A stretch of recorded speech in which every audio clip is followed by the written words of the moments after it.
The champagne glass shattered against the marble floor the same instant my sister's palm connected with my face. The crack echoed through the ballroom at the Riverside Estate, silencing 200 guests mid-toast. "You selfish, attention-seeking bitch," Cassandra hissed, her perfectly manicured nails digging into my shoulders as she prepared to strike again. "Before we jump back in, tell us where you're tuning in from, and if this story touches you, make sure you're subscribed, because tomorrow, I've saved something extra special for you."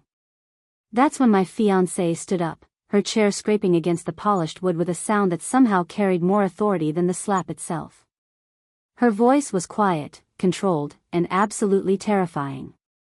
"Touch my general again, and I promise you'll regret it for the rest of your life." The room didn't just go quiet. It went dead silent.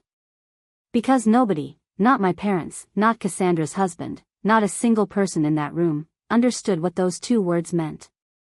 Or why my fiancé, sweet, soft-spoken Natasha Reeves, who worked as a communications consultant, would use a military rank to describe the woman everyone thought was just a quiet artist who painted landscapes and avoided family drama. Want to know what happened when my sister laughed at that threat and reached for me again? Want to know why 3 men in dark suits appeared in the doorway within 60 seconds?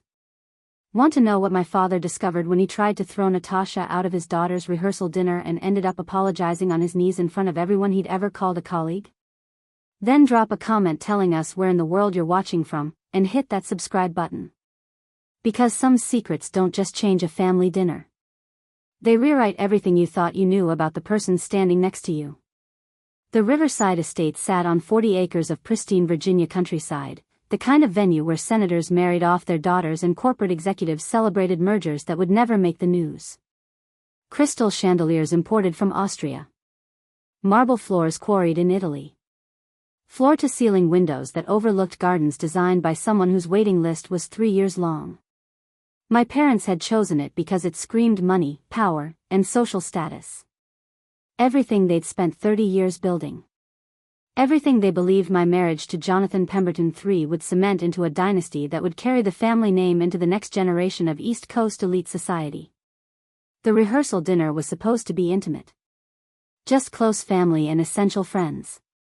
But when your father is Harrison Montgomery, founder of Montgomery Financial Group, and your future father-in-law controls half the defense contracts on the eastern seaboard, intimate meant 200 people, a string quartet, and enough champagne to float a yacht.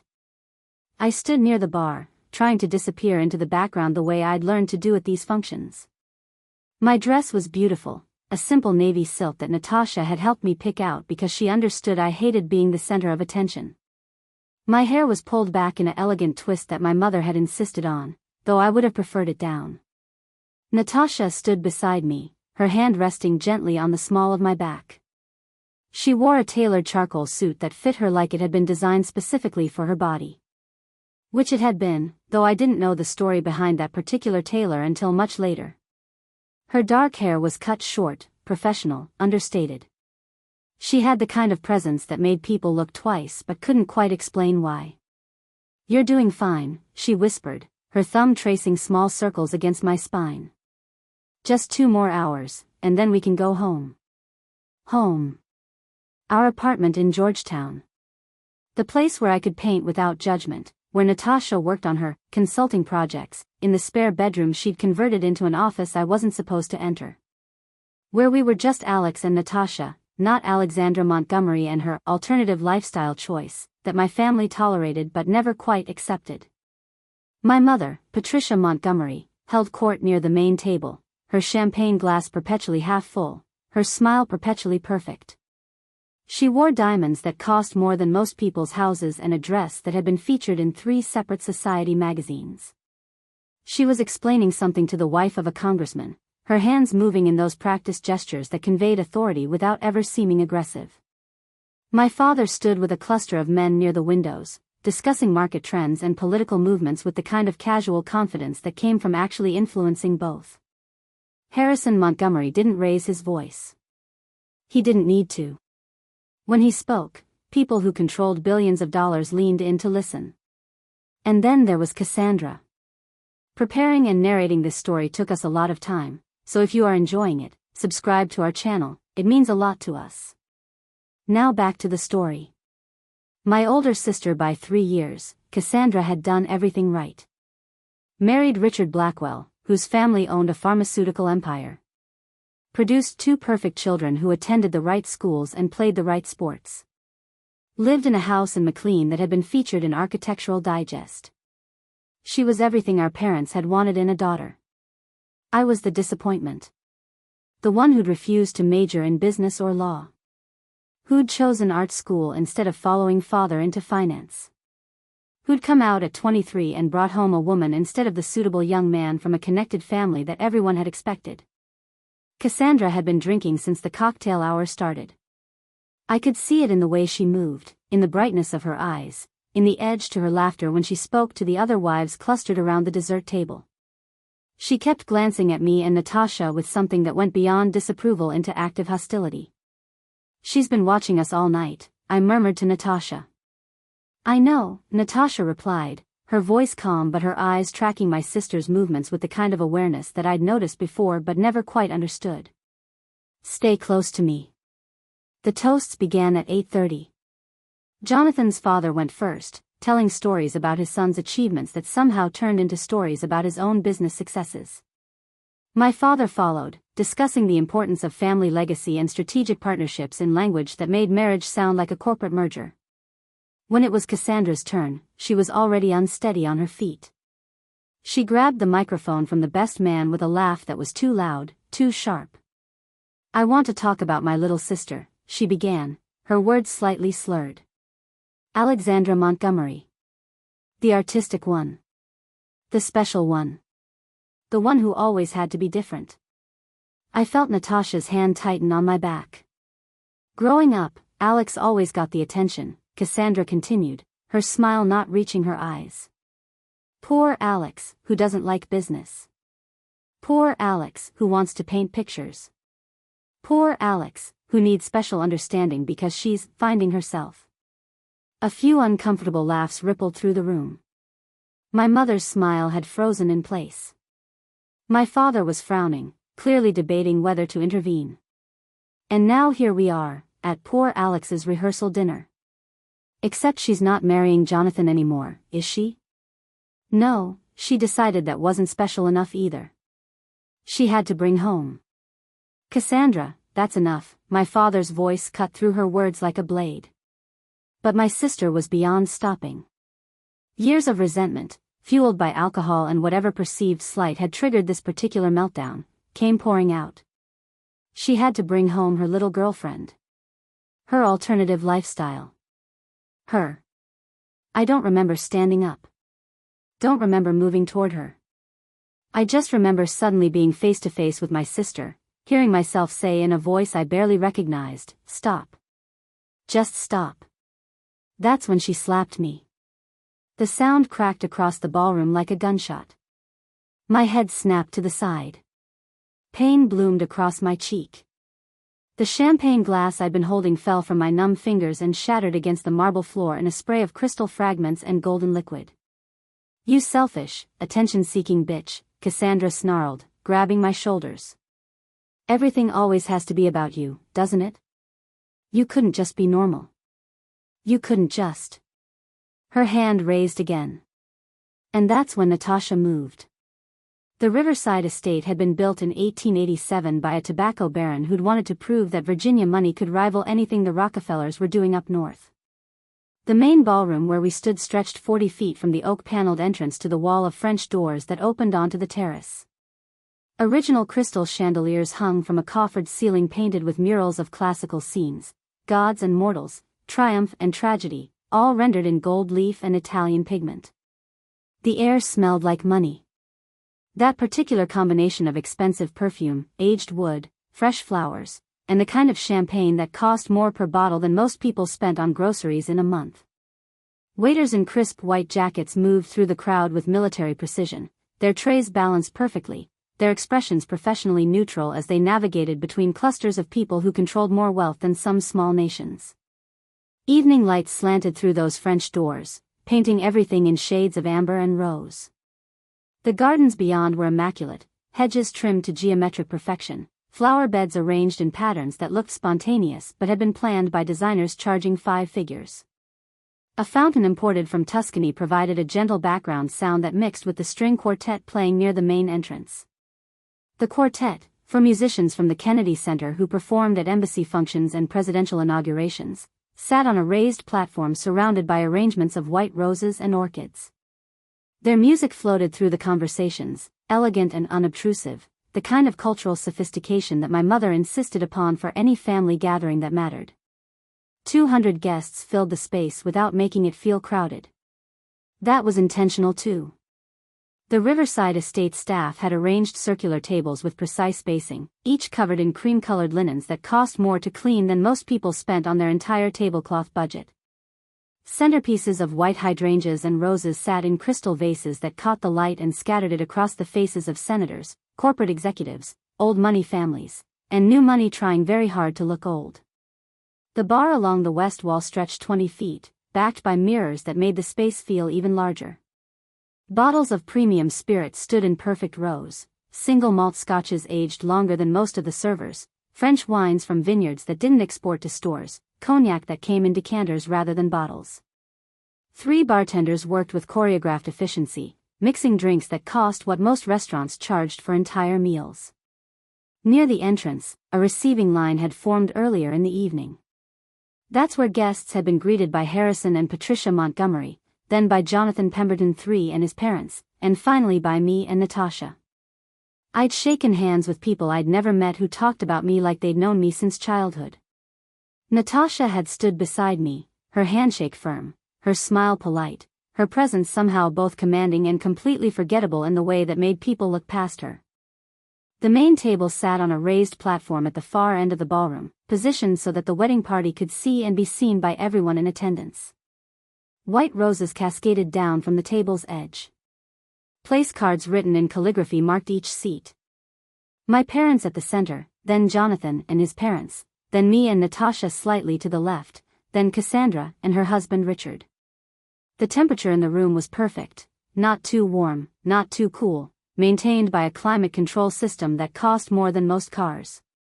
But there were hot spots where bodies clustered, cold drafts near the French doors when someone stepped outside for air or a private conversation. The kitchen was somewhere beyond the east wall, sending out waves of expensive catering smells, filet mignon, lobster tail, truffle risotto, all prepared by a chef whose restaurants had 3 Michelin stars. Sound bounced off those marble floors in strange ways. Conversations near the bar created a low murmur that rolled across the room like waves. Laughter punctuated the background music, sometimes genuine, more often performative, always calibrated to show the right amount of enthusiasm without seeming uncultured. High heels clicked against marble with sharp precision. Chairs scraped when people stood or sat. Crystal clinked when glasses were raised for toasts that never seemed to end. The lighting had been designed by someone who understood that mood mattered more than visibility. Chandeliers provided general illumination, but strategically placed uplights created dramatic shadows along the walls. Candles flickered on every table, their flames dancing in the gentle air movement from the ventilation system. As evening deepened into night, the interior lights grew warmer, more intimate, while the gardens outside faded into artistic darkness broken only by carefully positioned spotlights. My mother had chosen everything. The flowers, the music, the menu, the lighting, even the specific champagne being served at what precise moment during the evening. Patricia Montgomery approached entertaining the way generals approached warfare, with strategy, precision, and absolute control over every variable she could influence. She'd hired an event coordinator, of course. Someone whose client list read like a who's who of Washington power families. But Patricia still made every significant decision herself, reviewing floor plans and color swatches and music selections with the kind of attention most people reserved for major business contracts. Because this wasn't just a rehearsal dinner. This was a statement. A demonstration that the Montgomery family could host an event that senators and CEOs would remember, would talk about, would use as a benchmark when planning their own family celebrations. The walls held portraits of previous estate owners, stern-faced men and elegant women staring down at the current generation with expressions that suggested they were judging our worthiness to occupy their space. Some of the portraits dated back to the Civil War. Others were more recent, 20th century editions that lacked the weight of history but compensated with expensive frames and prominent positioning. Outside on the terrace, wrought iron furniture arranged in conversation clusters gave guests a place to escape the ballroom's intensity.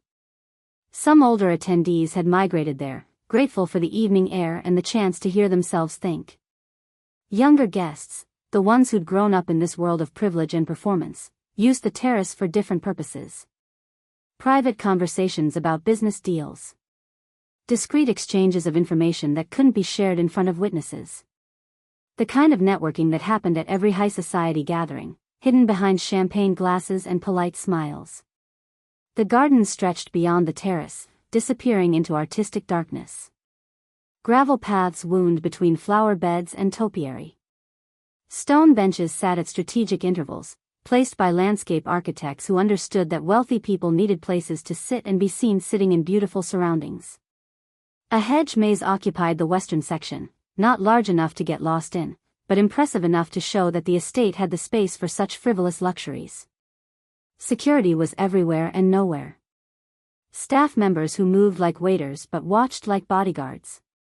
A check-in desk at the main entrance where guests' names were verified against a list. Cameras positioned discreetly in corners and doorways, their presence obvious to anyone who knew what to look for but invisible to those who didn't. This was the world I'd grown up in.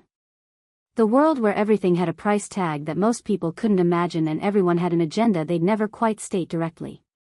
Where marriages were strategic alliances, where friendships were networking opportunities, where every conversation was a potential business transaction disguised as small talk.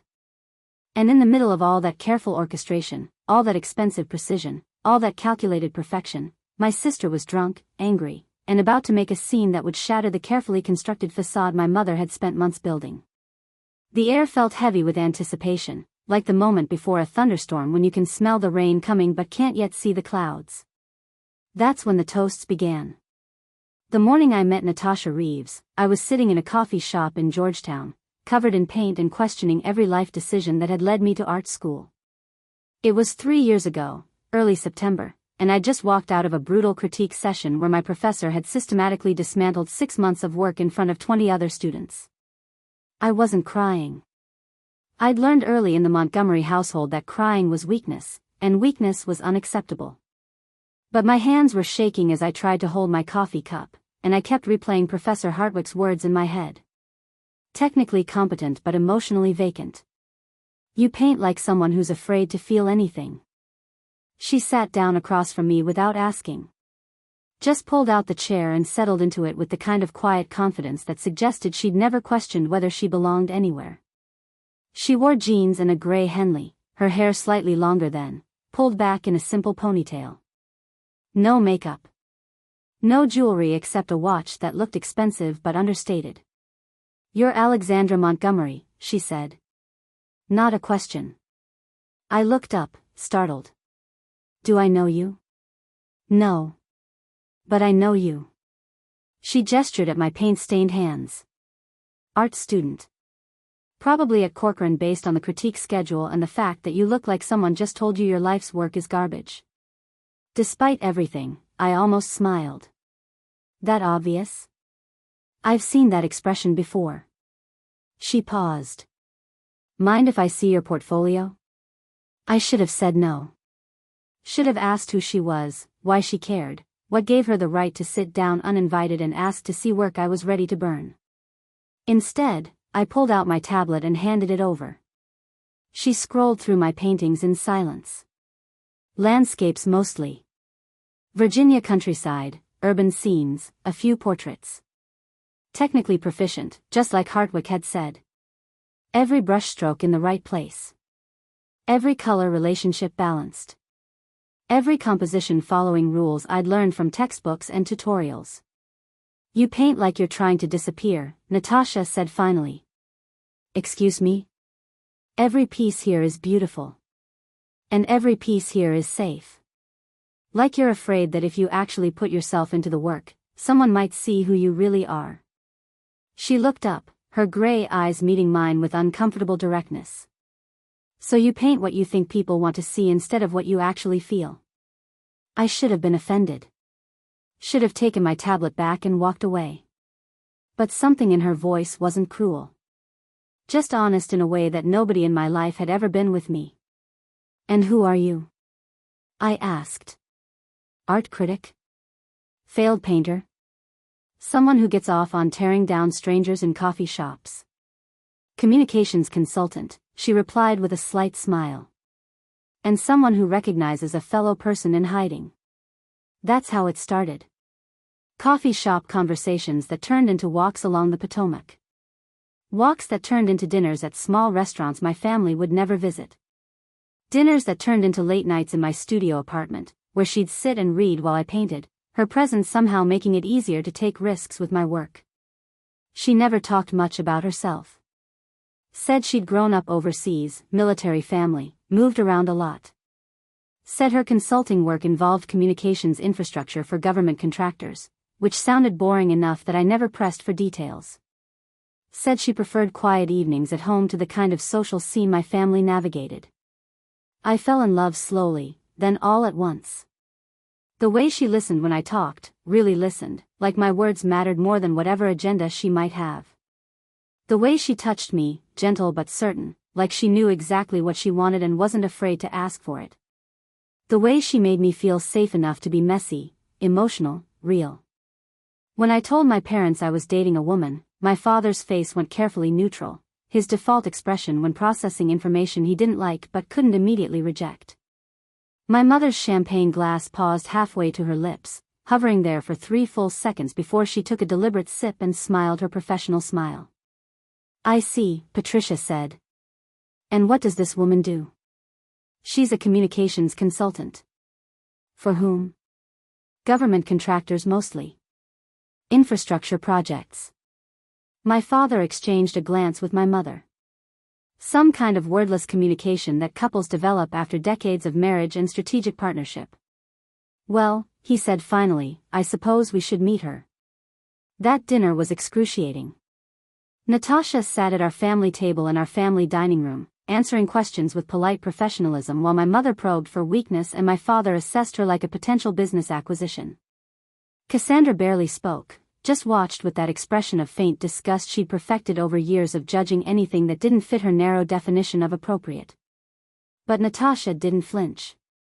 Didn't apologize for existing. Didn't try to win them over with charm or false enthusiasm. She just answered their questions honestly, ate her dinner with perfect manners, and thanked them for their hospitality when the evening ended. "She's hiding something," my mother said after Natasha left. "Nobody is that composed without practice." "Maybe she's just confident," I replied. "Confidence and secrecy aren't the same thing, Alexandra. That woman has walls I couldn't even begin to see over." But I didn't care about walls. For the first time in my life, I was with someone who let me be myself. Who didn't need me to perform or achieve or represent the family name. Who held me when I cried over rejected gallery applications and celebrated when I finally sold my first painting to someone who wasn't a family friend doing my parents a favor. We moved in together after 8 months. A small apartment in Georgetown, nothing fancy, nothing that would impress my family. 2 bedrooms, one for sleeping, one that Natasha converted into an office she kept locked when she was working. She traveled sometimes for her consulting work. A week here, 3 days there. Always vague about destinations and details, but always coming home with that same quiet certainty that made me feel anchored. My painting changed. Became riskier, more emotional, more honest. Professor Hartwick noticed. "Finally," he said during a critique. "Finally you're painting like someone who gives a damn about something beyond technical competence." I started showing in small galleries. Sold enough work to contribute to rent. Built a modest reputation as an emerging artist whose landscapes had unexpected emotional depth. Nothing that would make me wealthy or famous, but enough to feel like I was becoming the person I'd always wanted to be. When Jonathan Pemberton III proposed at a charity gala, a PR stunt arranged by our families before I'd come out, I'd had to publicly decline and then privately explain that I was already in a committed relationship. The fallout had been ugly. Quiet, because Montgomery's didn't have public scandals, but ugly nonetheless. My father had called it a phase. My mother had suggested therapy. Cassandra had stopped speaking to me entirely for 6 months. But eventually, they'd accepted it the way wealthy families accept embarrassing realities they can't change, with forced politeness and strategic distance. Then 6 months ago, I'd proposed to Natasha. Nothing elaborate, just the two of us on our apartment balcony, watching the sunset over the Potomac. She'd said yes without hesitation, and I'd felt something settle in my chest that I hadn't even realized was unsettled. Planning the wedding had been a nightmare. My mother wanted a society event at the Riverside Estate with everyone who mattered in attendance. Natasha wanted a small ceremony with just close friends. We'd compromised on something in between, a modest wedding with immediate family and a few dozen guests. But my mother had insisted on the rehearsal dinner. If we're going to do this, Patricia had said, we're going to do it properly. People need to see that the Montgomery family supports this union. What she really meant was that people needed to see the Montgomery family could absorb even this deviation from expectation with grace and style. That we could take something unconventional and make it look intentional, sophisticated, acceptable. So here we were. The Riverside Estate. 200 guests. Crystal chandeliers and imported champagne. Everything designed to prove that Alexandra Montgomery's alternative lifestyle choice was just another form of Montgomery excellence. And standing beside me through all of it was Natasha. Calm, composed, her hand on my back like an anchor keeping me from drifting away into the performance my family required. I knew she hated these events. Could see the tension in her shoulders, the way her eyes tracked exits and potential threats with awareness that seemed excessive for a communications consultant. But she never complained. Never asked me to choose between her and my family. Just stood beside me and made me feel like I could survive anything as long as she was there. My quiet strength. My safe harbor. My Natasha. The woman I loved more than I'd ever thought possible to love anyone. The woman whose hand tightened on my back now as Cassandra's voice grew louder, more hostile, more uncontrolled. The woman whose expression shifted into something I'd never seen before as my sister raised her hand to strike me a second time. Cassandra had been building toward this for months. Maybe years. But the real trigger happened 3 weeks before the rehearsal dinner, and I only found out about it later, after everything fell apart. She'd applied for a position on the board of the Smithsonian American Art Museum. It was the kind of appointment that mattered in our circles, prestigious, visible, the sort of thing that got mentioned in Washington Life magazine and discussed at the right dinner parties. Cassandra had been positioning herself for it carefully, serving on smaller boards, making donations, attending the right functions with the right people. She'd been so certain she'd get it. Had already planned how she'd redecorate her home office to accommodate the additional meetings and responsibilities. Had mentioned it casually at family dinners, dropping hints about her expanding influence in the DC arts community. Then the appointment went to someone else. A younger woman. Someone with an actual art background instead of just money and connections. Someone who'd been recommended by several prominent artists, including, and this was the part that Cassandra couldn't forgive, including me. I hadn't known they'd asked about me. Hadn't known my opinion would matter. But apparently one of my paintings had impressed a board member, who'd asked around about the artist, and my name had come up in conversations about emerging talents who understood the contemporary art world. I'd never even met the woman who got the appointment. But in Cassandra's mind, I'd stolen something that belonged to her. Had once again taken attention that should have been hers, gotten recognition she'd worked harder for, proved that being talented mattered more than being appropriate. She'd started drinking more after that. Richard had mentioned it to our mother, who dismissed it as stress from managing the children's schedules and her various social obligations. Our father hadn't noticed at all. He rarely paid attention to anything that didn't directly affect Montgomery Financial Group's quarterly projections. But I'd seen the signs. The way Cassandra's smile never quite reached her eyes anymore when she looked at me. The edge in her voice when she asked about my work. The small, cutting comments about my relationship with Natasha that she'd pass off as jokes if anyone called her on them. Must be nice to play at being an artist while the rest of us have real responsibilities, she'd said at our mother's birthday dinner 2 months ago. Must be nice to marry someone who actually contributes to society instead of just being a phase you're going through, she'd commented when I'd mentioned Natasha's consulting work. "I wonder what Jonathan thinks about you now," she'd said just last week when our families had met to finalize rehearsal dinner details. "He dodged a bullet, didn't he? Imagine if he'd actually married you before you decided to experiment with alternative lifestyles."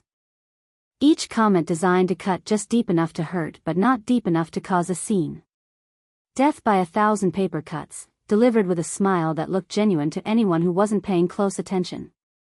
Richard had stopped trying to control her. I'd watched him at family gatherings, seen the way he'd place his hand on her arm when her voice started getting too loud, seen her shake him off with increasing irritation. He'd given up, resigned himself to whatever was eating at his wife, decided that managing the fallout was easier than addressing the cause.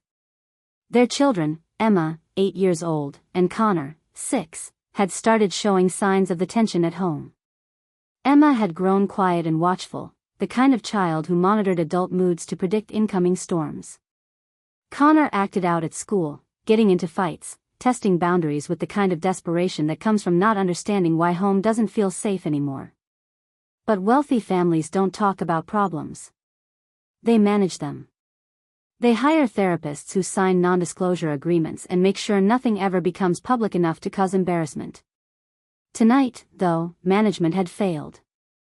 I'd watched Cassandra at the cocktail hour, counting her drinks. 3 glasses of champagne before we'd even moved to the main ballroom. Another 2 during the first course. Wine with dinner.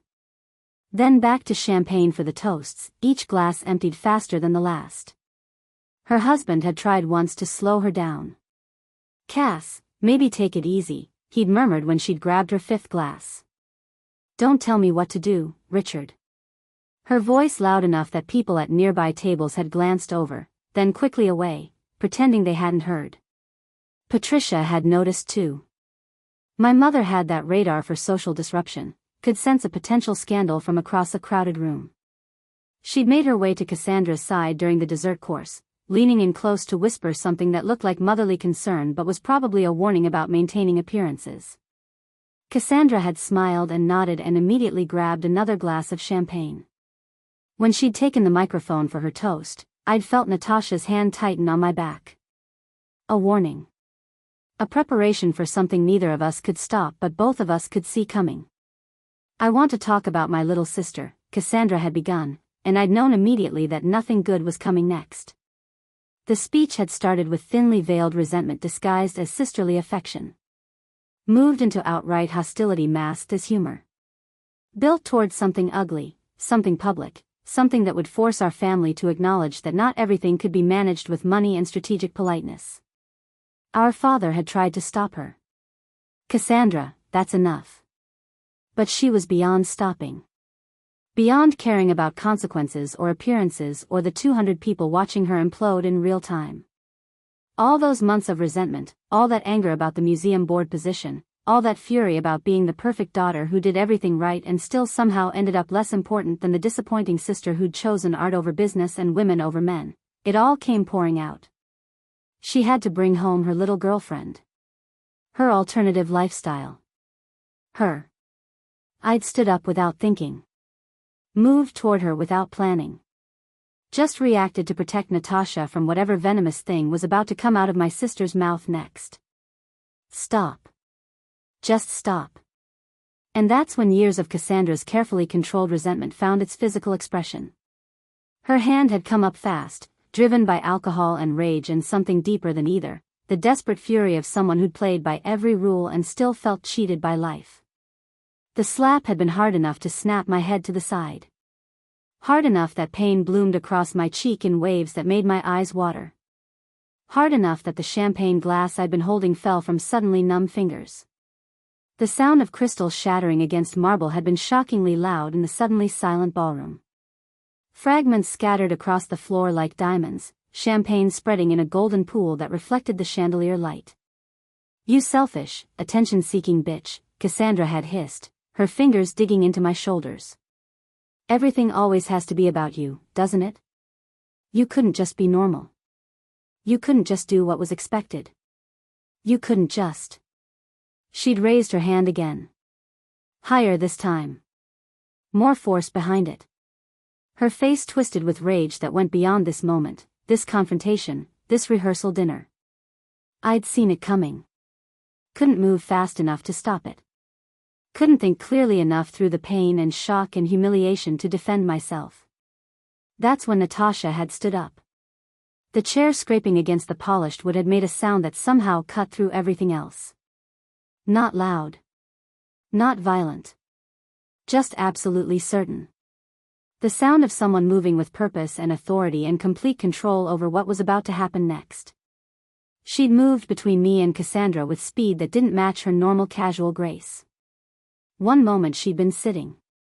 The next she'd been standing directly in front of my sister, close enough that Cassandra had to take a step back. Natasha's hand had caught Cassandra's wrist mid-swing.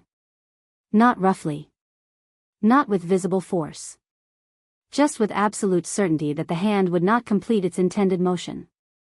"Touch my general again," Natasha had said, her voice quiet but carrying across the silent ballroom with perfect clarity, "and I promise you'll regret it for the rest of your life." The words hung in the air like smoke. Nobody moved. Nobody spoke. 200 people holding their breath, trying to process what they'd just heard. My general. Not my fiancé. Not my partner. Not Alexandra. My general.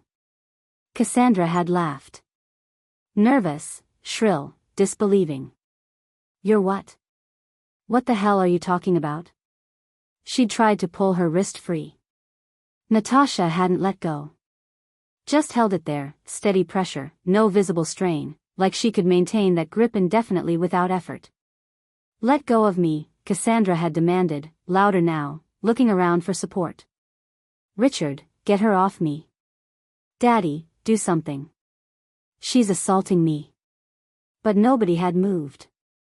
Because they'd all seen what I'd seen, the way Natasha stood, the way she held herself, the absolute certainty in her posture that she was completely in control of this situation and everyone in the room.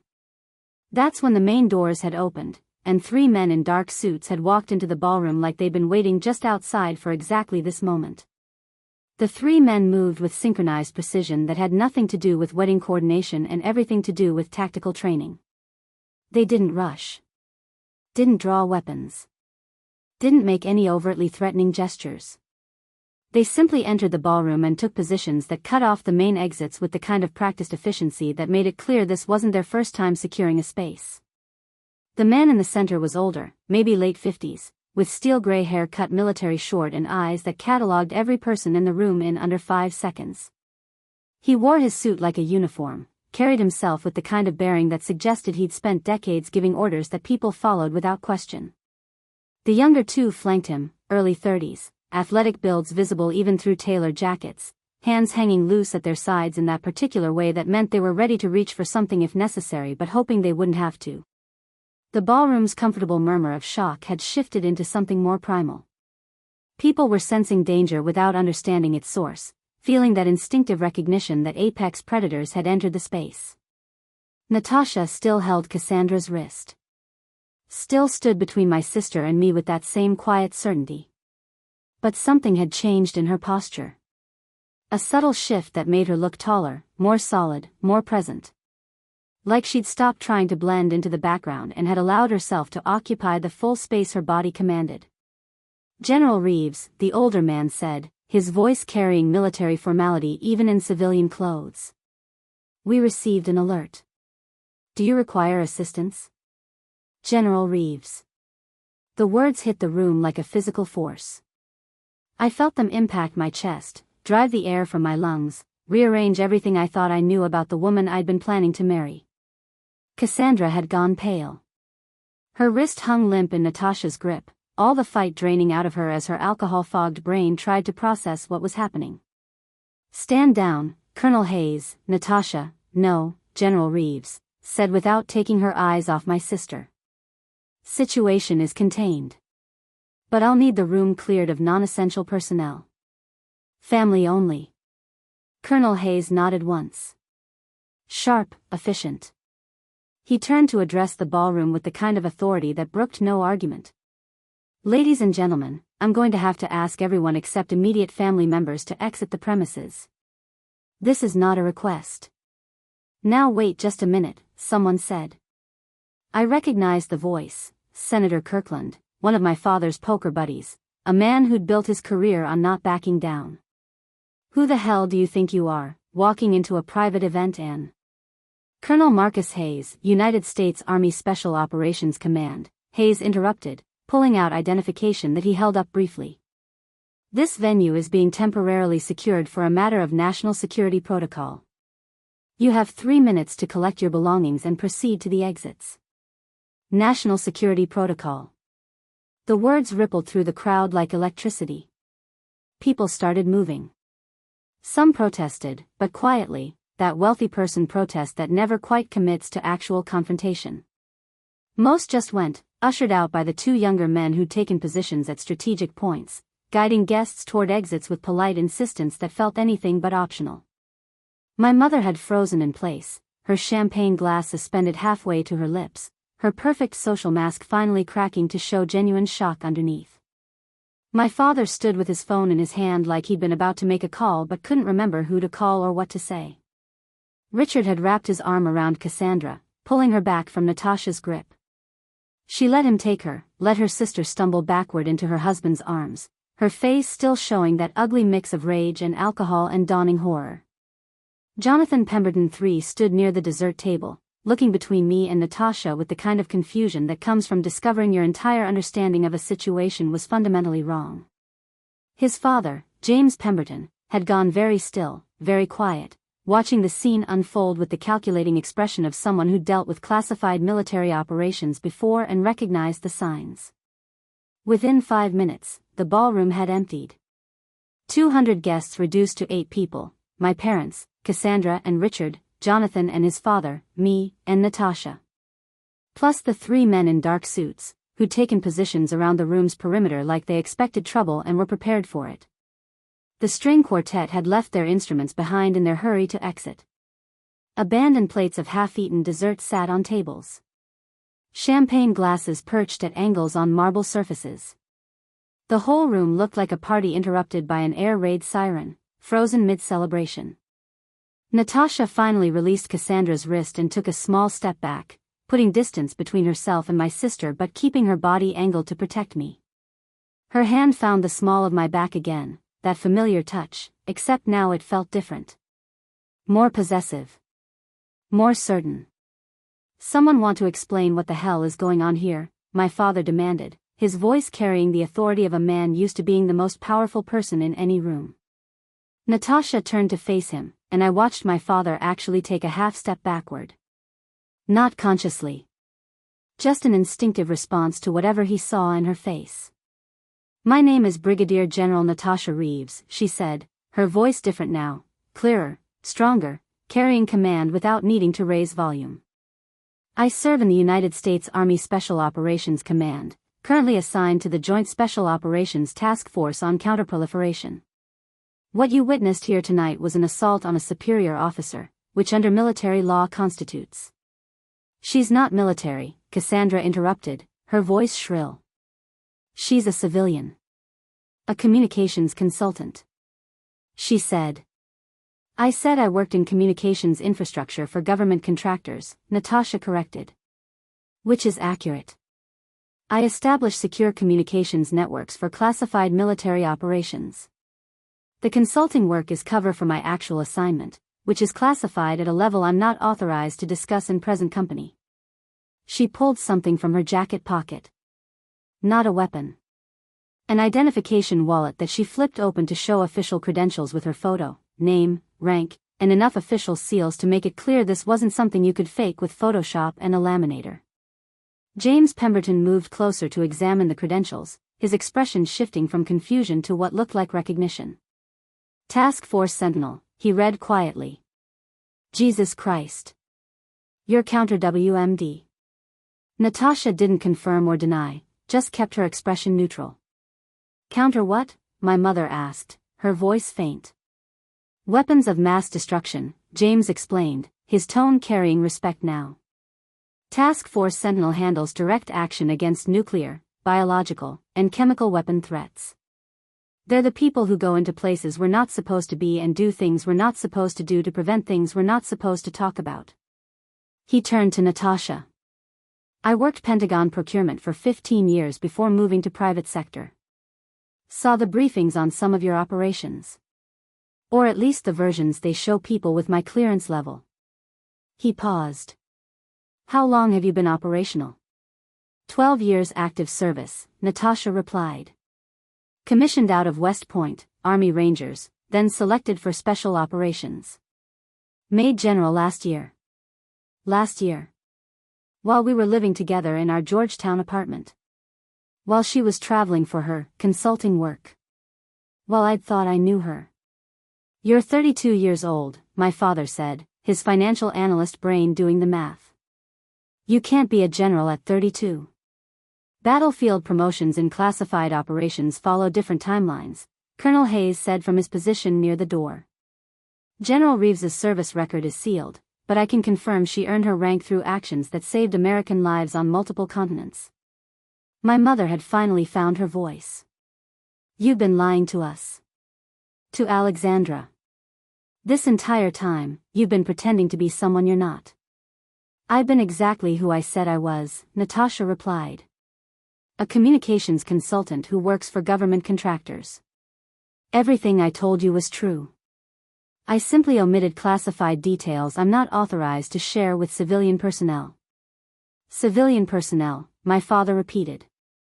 That's what my daughter is to you? Civilian personnel? For the first time, emotion cracked through Natasha's professional mask. She looked at me, and I saw something raw in her expression. Something that looked like fear. Alexandra is everything to me, she said quietly. But my service obligations require certain operational security measures that I cannot compromise. Not even for family. Did she know? Cassandra asked, pointing at me with shaking hand. Did she know who you really were? Everyone turned to look at me. My parents, my sister, the Pembertons, Colonel Hayes and his men. All waiting for my answer. I opened my mouth. Closed it. Tried to form words around the confusion and shock and strange sense of betrayal that I couldn't quite name. Because I'd known something. Hadn't I? All those late nights when Natasha came home with tension in her shoulders and wouldn't talk about where she'd been. The locked office she kept in our apartment. The way she scanned rooms when we entered them, tracking exits and potential threats with awareness that seemed excessive for someone who just installed communications equipment.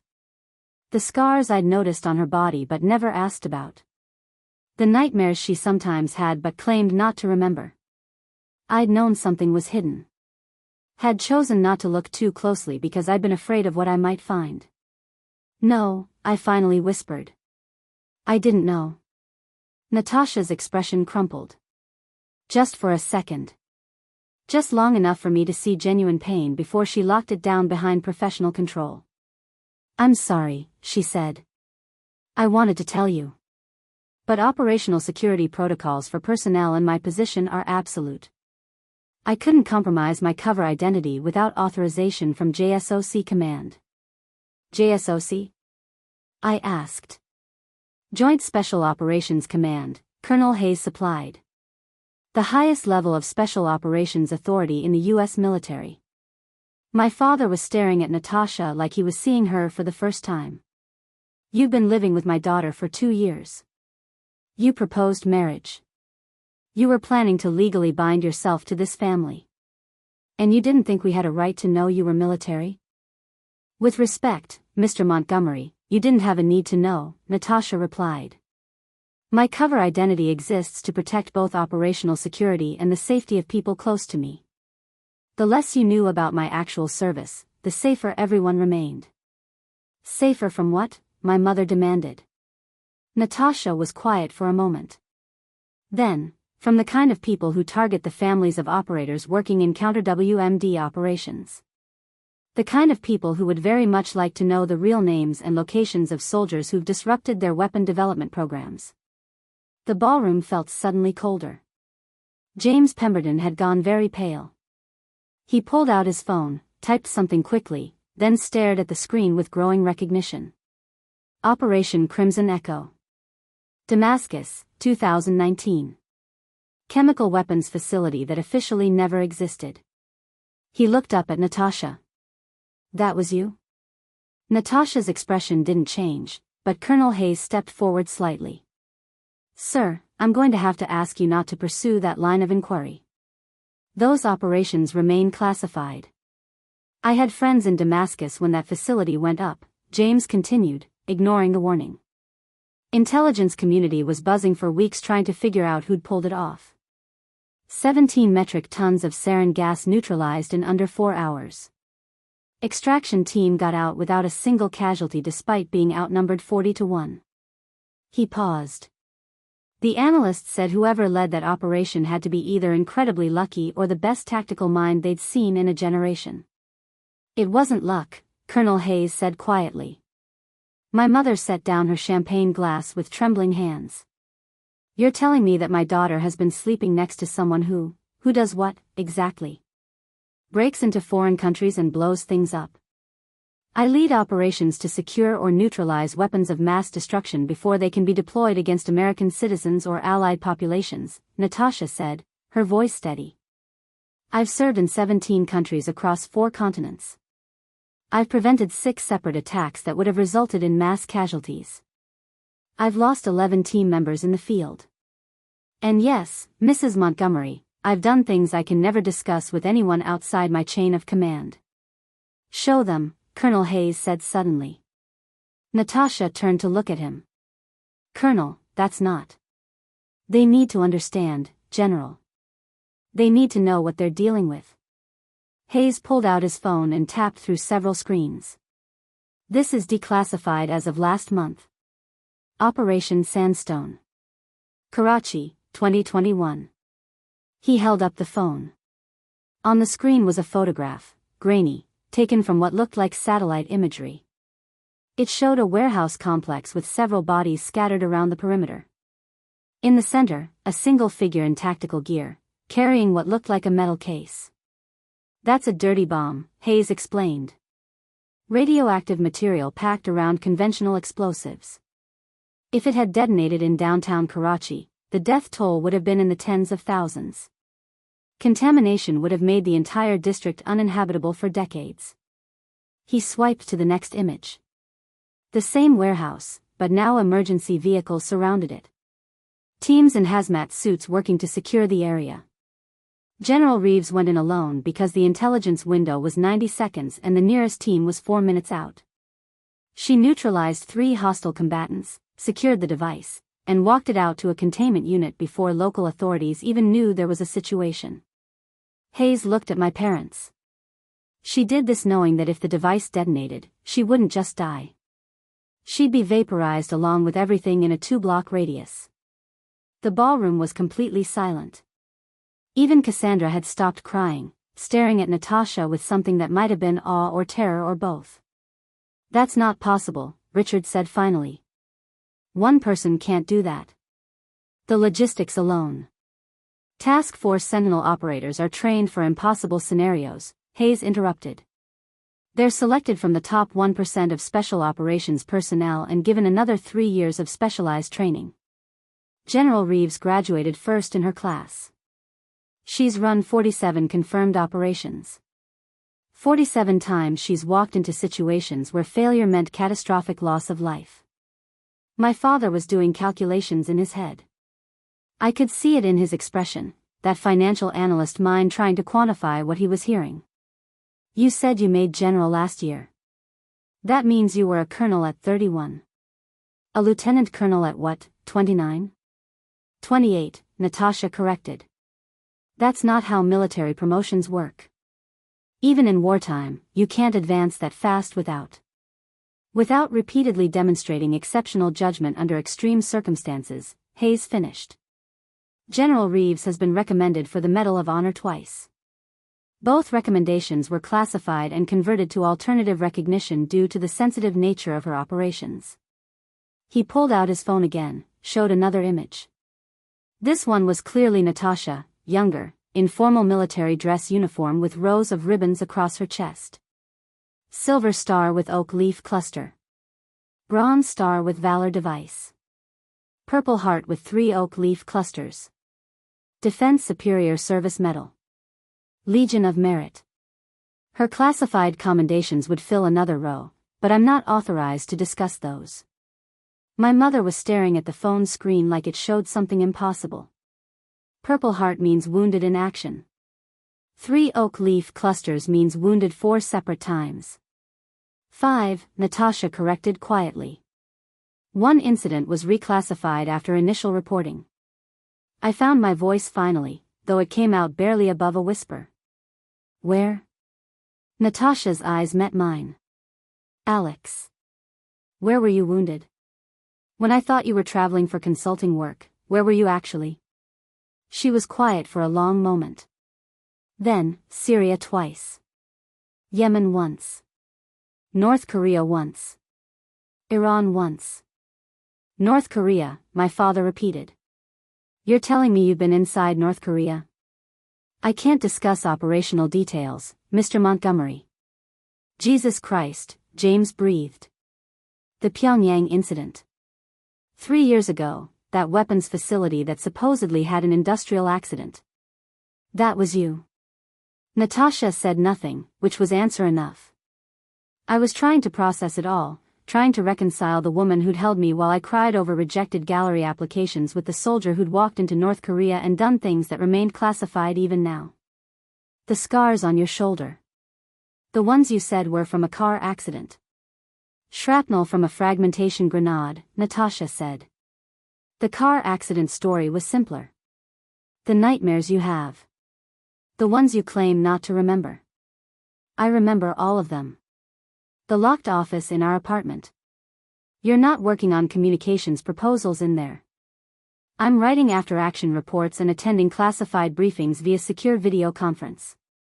Each revelation felt like another brick being added to a wall between us. This woman I'd loved, trusted, planned to spend my life with, I didn't know her at all.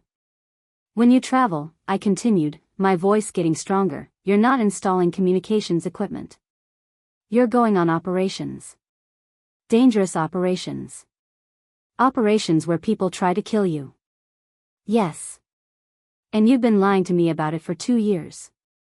I've been maintaining operational security as required by my service obligations, Natasha corrected. There's a difference. Is there? I asked.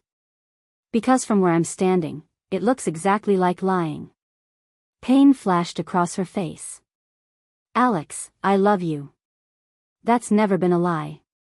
Everything between us, everything we've built together, that's real.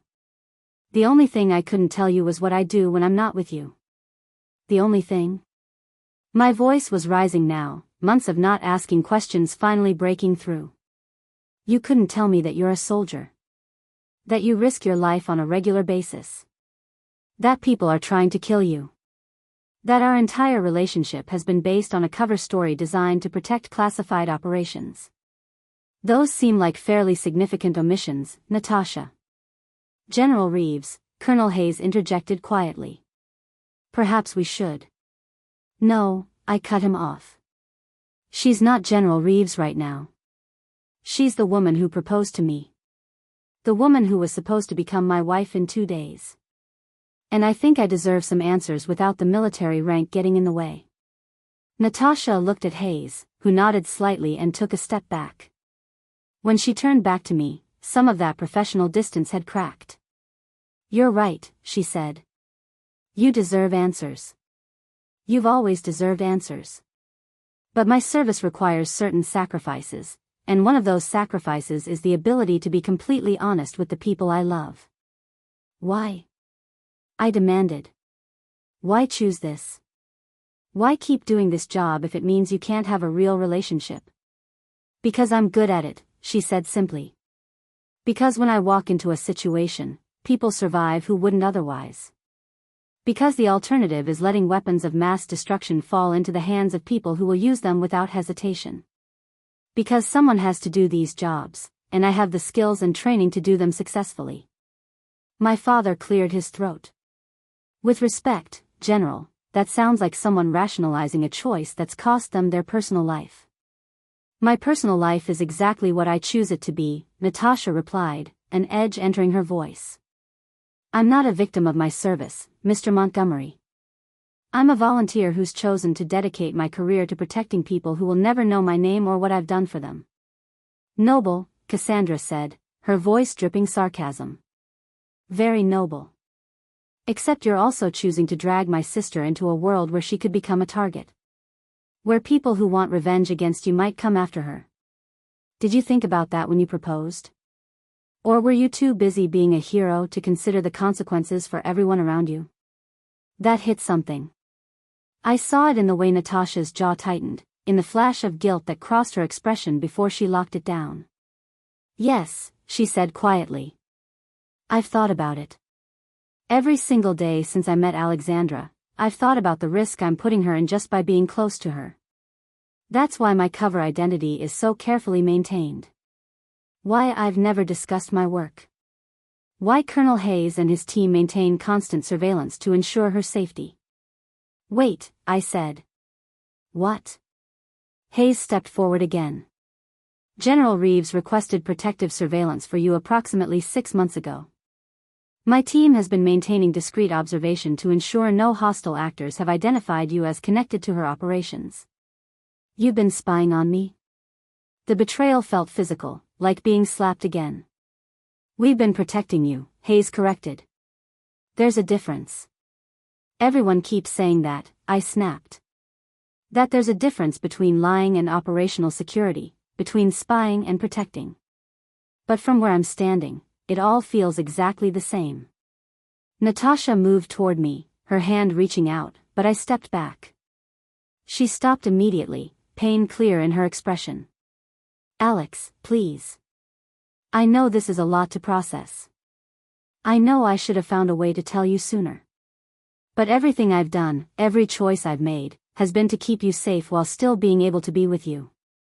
You don't get to decide what risks I take, I said. You don't get to protect me by lying to me. I wasn't lying. Yes, you were. The words came out louder than I intended, echoing off the marble floors and coffered ceiling. You've been lying every single day for 2 years.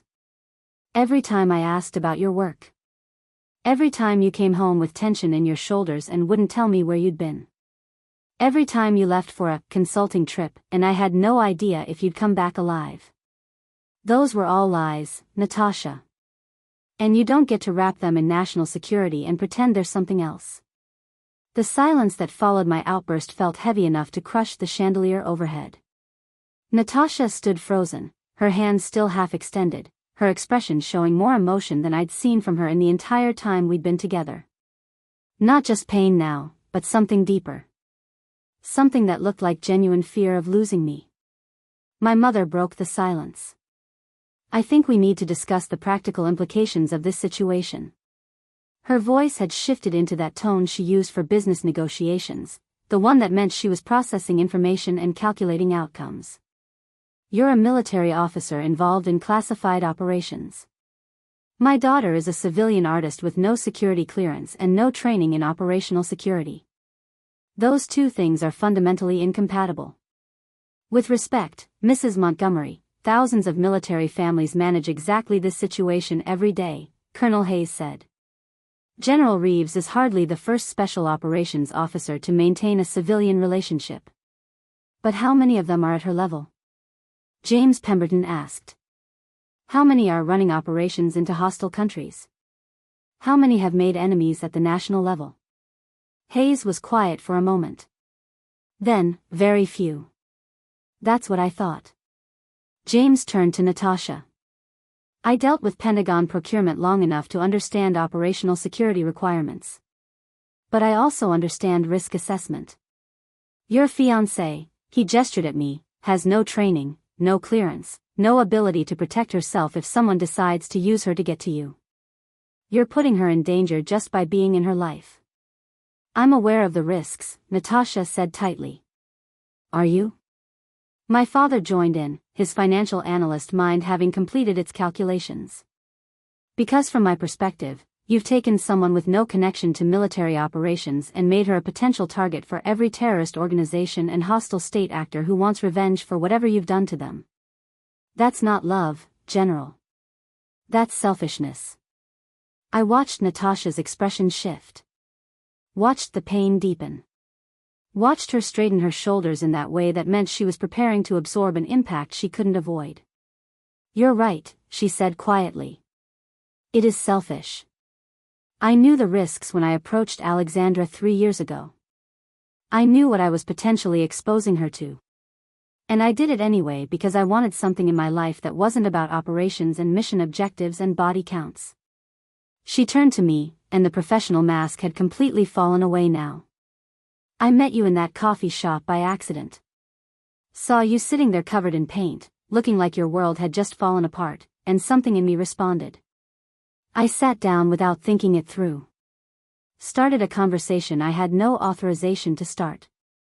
Came back the next day and the day after that because being around you made me feel human again. The coffee shop wasn't accidental though, was it? I asked, pieces suddenly clicking together. You said you knew who I was. That you knew I was an art student at Corcoran. Natasha hesitated. I was conducting surveillance on a target who frequented that area. You were never part of the operation.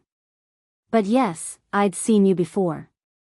Had run a background check when I noticed you were there regularly, just standard security protocol.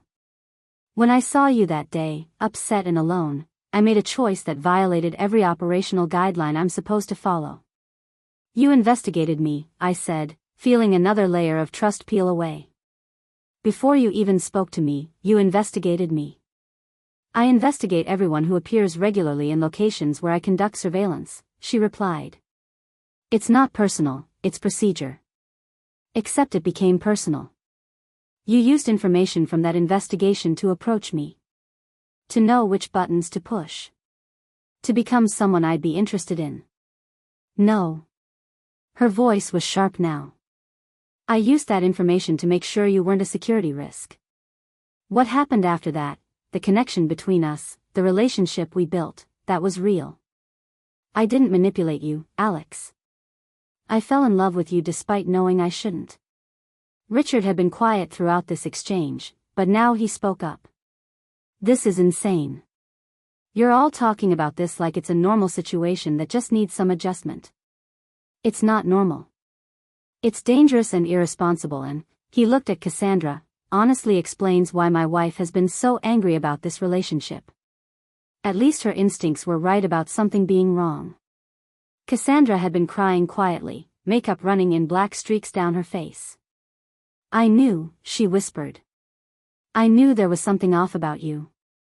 The way you moved. The way you watched everything. The way you never talked about yourself. She laughed bitterly. I thought you were just closed off. Emotionally unavailable.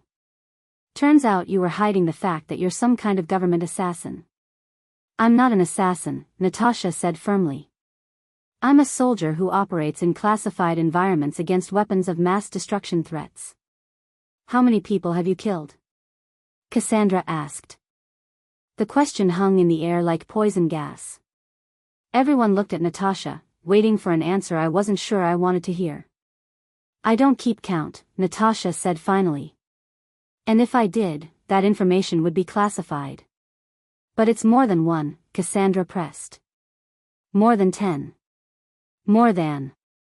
That's enough, Colonel Hayes interrupted. General Reeves's combat record is classified. We're not discussing it further. Why not? Cassandra demanded. If she's going to marry into this family, don't we have a right to know who we're letting in? Don't we deserve to know if we're sitting next to someone who kills people for a living?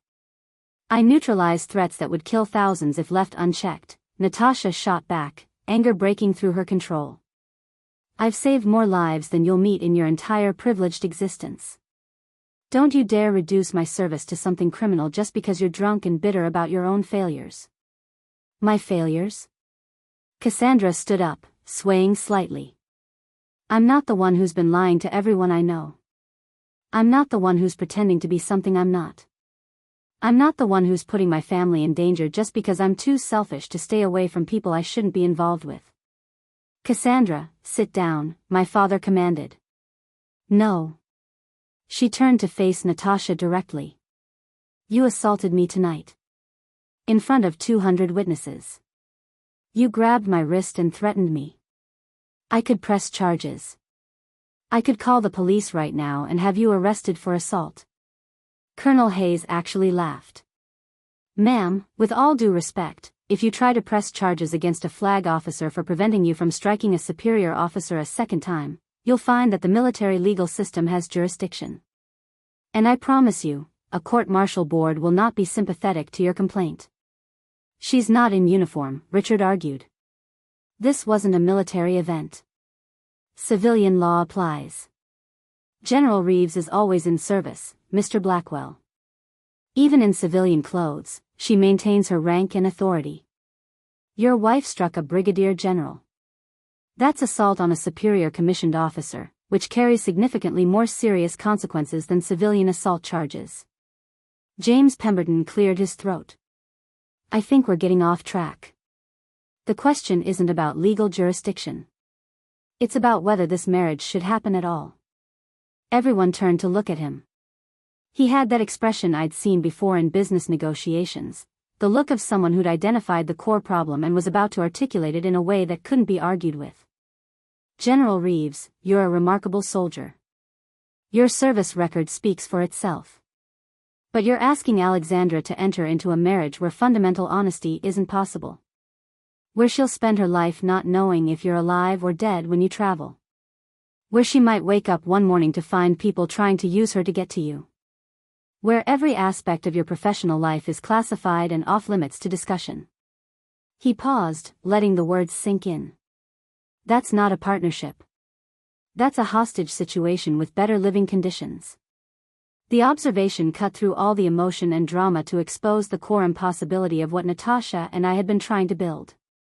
I felt it like a physical blow, felt the truth of it settle into my bones. Natasha's expression had gone carefully neutral again. Mr. Pemberton, I understand your concerns. But many military families are not at your operational level, he interrupted. Are not running missions into hostile countries. Are not making enemies who might decide revenge is worth the risk. He turned to me. Alexandra, I've known you since you were a child. You're a talented artist with a sensitive soul. This life, he gestured at Natasha and the men in dark suits, this life will destroy you. Maybe not physically, but emotionally. You'll never have a normal conversation with your wife about her day. You'll never know where she really is or what she's really doing. You'll spend years being gaslit by operational security requirements that turn every honest question into a classified discussion you're not authorized to have. That's not fair, I said, but the words came out weak. It's completely fair, my mother added. We've been watching you for 2 years, Alexandra. Watching you become more anxious, more withdrawn. You've stopped painting as much. You've isolated yourself from friends. You've built your entire life around someone who can't even tell you the truth about who she is. I wanted to argue. Wanted to defend what Natasha and I had built together. But looking back over the past 2 years, I saw the pattern they were describing. The nights I'd lain awake wondering if Natasha was safe. The conversations that ended abruptly when I asked too many questions. The slow erosion of trust that I'd blamed on my own insecurity but was actually the inevitable result of trying to love someone who couldn't be fully known. Alex, Natasha said softly.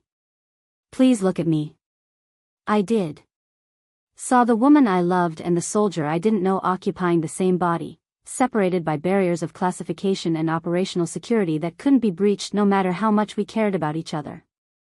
I love you, she said. That's the only truth that matters. Everything else, the missions, the classification, the security requirements, those are just logistics. What we have is real. But what we have isn't enough, I heard myself say. Love isn't enough when it's built on secrets and surveillance and the constant fear that you might not come home. Her face crumpled. Just for a second. Just long enough for me to see how much the words hurt before she locked it down behind military discipline. "So that's it?" she asked. "You're ending this? 2 days before our wedding?" "I don't know," I admitted. "I don't know anything right now except that my sister slapped me, my fiancé turned out to be a general, and my entire life feels like it's been built on foundations that just collapsed." Colonel Hayes stepped forward. "Perhaps everyone needs time to process. General, we should return to base. Let the family have space to discuss this privately." "I'm not leaving her," Natasha said firmly. "That's not your choice," my father replied. "This is family business now. You've given us a lot to think about, General Reeves.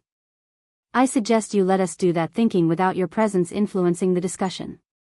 Natasha looked like she wanted to argue, but Colonel Hayes placed a hand on her shoulder. "General, we need to debrief on the security breach. The alert was triggered for a reason." "What alert?" I asked, another piece of the puzzle clicking into place. "You said you received an alert. What does that mean?" Hayes glanced at Natasha, who nodded slightly. "General Reeves wears a biometric monitor that tracks stress indicators. When her heart rate and cortisol levels spiked during the confrontation, it triggered an automatic security response. My team was already on site conducting routine protective surveillance. We entered when the alert indicated a potential threat to her safety." "So you have a panic button built into your body," I said to Natasha. "Does it go off every time you're stressed, or just when you think you might be in actual danger?" "It's calibrated to distinguish between normal stress and threat response," she replied. "Tonight registered as a threat. Because my sister slapped me." "Because I perceived a threat to you," Natasha corrected. "The alert was triggered when I moved to intercept the second strike. My body recognized it as a combat situation." The casual way she said it, combat situation, sent a chill through me. This was how she saw the world. Every confrontation was a potential combat situation. Every threat was something to be neutralized with military precision. "I need you to leave," I said quietly. "I need space to think, and I can't do that with you here." Pain flashed across her face again, deeper this time. "Alex. Please." The word came out barely above a whisper. "Please just go." She stood there for a long moment, looking at me like she was memorizing my face. Like she knew this might be the last time she saw me this close. Then she straightened her shoulders, and I watched the soldier take over completely. "Understood," she said, her voice professionally neutral. "Colonel Hayes, let's proceed with the debrief." She turned to my parents, my sister, the Pembertons. "I apologize for the disruption to your evening. The situation has been contained. You can resume your event if you choose." "There's no event to resume," my mother said coldly. "You made sure of that?" Natasha didn't respond to the accusation. Just nodded once, turned on her heel with military precision, and walked toward the exit. Colonel Hayes and his 2 men fell in behind her, moving in formation like they'd practiced the movement 1,000 times. At the doorway, Natasha stopped and looked back at me one last time. "I meant what I said. I love you. That's never been a lie." Then she was gone, and the ballroom felt simultaneously larger and emptier than it had moments before. The silence that followed her departure was different from the shocked silence that had filled the room earlier. This was heavier, sadder, the silence of something ending rather than something being revealed. My father was the first to speak. "Well, that was certainly educational." "Educational," my mother repeated. "Our daughter's fiancé is a military officer who runs classified operations and has been lying to us for 2 years, and you call it educational?" "I call it what it is, Patricia. Information we needed to have before this wedding happened." He turned to me. "Are you all right?" I wanted to say yes. Wanted to be strong and composed and handle this with the Montgomery grace that had been drilled into me since childhood. Instead, I started crying. Not elegant tears that could be dabbed away with a cocktail napkin, but deep, gasping sobs that came from somewhere in my chest. My mother moved first, crossing the ballroom with quick steps and pulling me into an embrace that smelled like Chanel No. 5 and champagne. "It's all right, darling. You're safe now. She's gone." But that was the problem. Natasha was gone, and safe wasn't how I felt. I felt broken open, exposed, like someone had peeled back my skin and revealed all the vulnerable parts I'd been protecting. Cassandra was still crying too, but quieter now, leaning against Richard with makeup-streaked face and trembling hands. "I'm sorry," she said. "I didn't mean for this to happen. I don't know what I wanted." "You wanted to hurt me," I said, pulling back from my mother. "You've wanted to hurt me for months. Maybe years. Tonight you finally got your chance. That's not fair. Isn't it?" My voice was stronger now, anger cutting through the grief. "You've been taking shots at me since the museum board appointment. Since before that, really. Every family dinner, every gathering, little comments designed to make me feel small. Tonight you just decided to make it physical." Richard cleared his throat uncomfortably. "Cassandra has been under a lot of stress. The children, her social obligations." "Don't make excuses for her," I interrupted. "She's an adult who got drunk and slapped me at my rehearsal dinner. She doesn't get to blame stress or social obligations or whatever else you're about to say." "You're right," Cassandra said quietly. "You're absolutely right. I've been horrible to you. I've been jealous and petty and cruel." She wiped at her face, smearing mascara further. "I watch you with Natasha, with General Reeves, whoever she is, and I see something I don't have. Real passion. Real connection. Richard and we're a good match on paper. Right families, right social circles, right financial alignment. But we're not in love. Haven't been for years." Richard stiffened beside her but didn't argue. "So yes," Cassandra continued, "I wanted to hurt you. Because you got to choose love over expectations, and I chose expectations over everything else. And now I'm stuck in a life that looks perfect from the outside and feels hollow from the inside." The honesty was startling. My sister didn't do vulnerable. Didn't admit weakness or unhappiness. The alcohol had stripped away the careful social mask she wore as effectively as it had stripped away her impulse control. "That doesn't excuse what you did," my father said firmly. "Cassandra, you will apologize to your sister. Properly.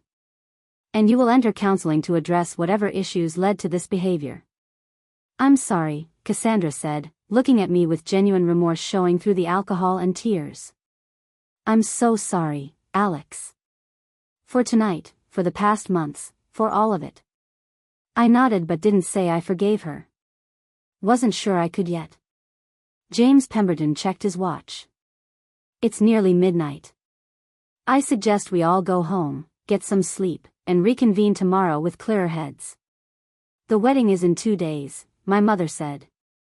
"We have 200 guests expecting a ceremony at the Riverside Estate. What are we supposed to tell them?" "That there's been a postponement," my father replied. "Family emergency. We'll issue a statement tomorrow." "Postponement?" I asked. "Not cancellation?" He looked at me with surprising gentleness. "That's your decision, Alexandra. Not ours. When you've had time to process everything that happened tonight, you can decide what you want to do about your relationship with General Reeves." "There's nothing to decide," my mother said. "That woman has been lying from the beginning. She's dangerous. She's the woman Alexandra loves," my father interrupted. "And despite the deception, despite the security concerns, I believe she genuinely loves our daughter in return." He paused. "I also believe James is right about the fundamental incompatibility of their situations. But that's for Alexandra to determine, not us." I stared at my father in surprise. Harrison Montgomery, who'd spent my entire childhood pushing me toward appropriate matches and strategic relationships, was defending my right to choose the complicated, dangerous, impossible love I'd found with Natasha. "Thank you," I whispered. He nodded. "You're my daughter. I want you safe and happy. If General Reeves can provide both of those things despite her service obligations, then I won't stand in your way. But if she can only provide one or neither, then you need to be honest with yourself about what kind of life you're choosing. 3 days later, I stood in my Georgetown apartment, staring at the locked office door that Natasha had used for her classified work. She hadn't come back after that night. Had sent Colonel Hayes to collect her essential belongings and left everything else behind like evidence of a life she'd been ready to abandon. The wedding had been officially postponed. Guests had been notified. Deposits had been forfeited. The Riverside Estate had been gracious about the cancellation, probably because my mother had been a client for decades and they didn't want to lose future business. Cassandra had checked into a treatment facility in Maryland. Not rehab exactly, but an expensive wellness center where wealthy people went to address their issues behind privacy walls and non-disclosure agreements. Richard had taken the children to his parents' house in the Hamptons. And I had spent 3 days alone in the apartment I'd shared with Natasha, trying to figure out who I was without her and whether that person could survive the truth of who she really was. My phone buzzed. A text from an unknown number, secure line. Call when ready. NR. My hand trembled as I stared at the screen. This was it.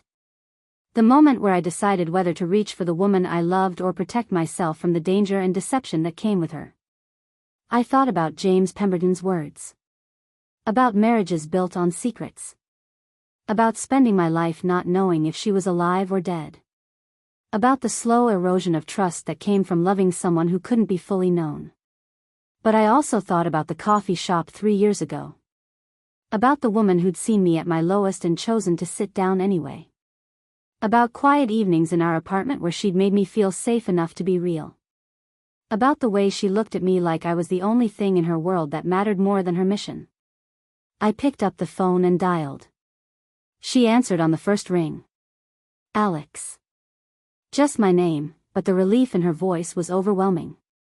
I don't know if we can make this work, I said. I don't know if love is enough when it's built on classified operations and security protocols and secrets I'm not allowed to know. I know, she replied quietly. But I also don't know if I can walk away without trying. Without at least understanding what a real relationship between us might look like if we're both honest about the obstacles. What do you need from me? The truth. All of it. Everything you're allowed to tell me about who you are and what you do. And if there are things you can't tell me, I need you to say that clearly instead of lying or deflecting. I can do that, she said. I should have done that from the beginning. Yes, you should have. Silence on the line. Then, I'm sorry, Alex. For the deception, for the surveillance, for all of it. You deserved better than what I gave you. I did, I agreed. And if we're going to move forward, you need to understand that I might not be able to get past it. That even with complete honesty, this might not work. I understand. When can you come home? I'm outside. I looked toward the window. Saw her standing on the street below, phone to her ear, looking up at our apartment with an expression that was equal parts hope and fear. I'll buzz you in, I said. As I walked to the intercom, I thought about my father's words. About safety and happiness. About whether it was possible to have both with someone whose job was running into danger most people couldn't imagine. I didn't have answers yet. Didn't know if we could build something real from the rubble of deception and revealed secrets. But I knew that Natasha Reeves, general, soldier, operator in classified missions, loved me. And I loved her. And sometimes, that had to be enough to start rebuilding what had been broken. I pressed the button. Come up. We have a lot to talk about. Up next, you've got 2 more standout stories right on your screen. If this one hit the mark, you won't want to pass these up. Just click and check them out.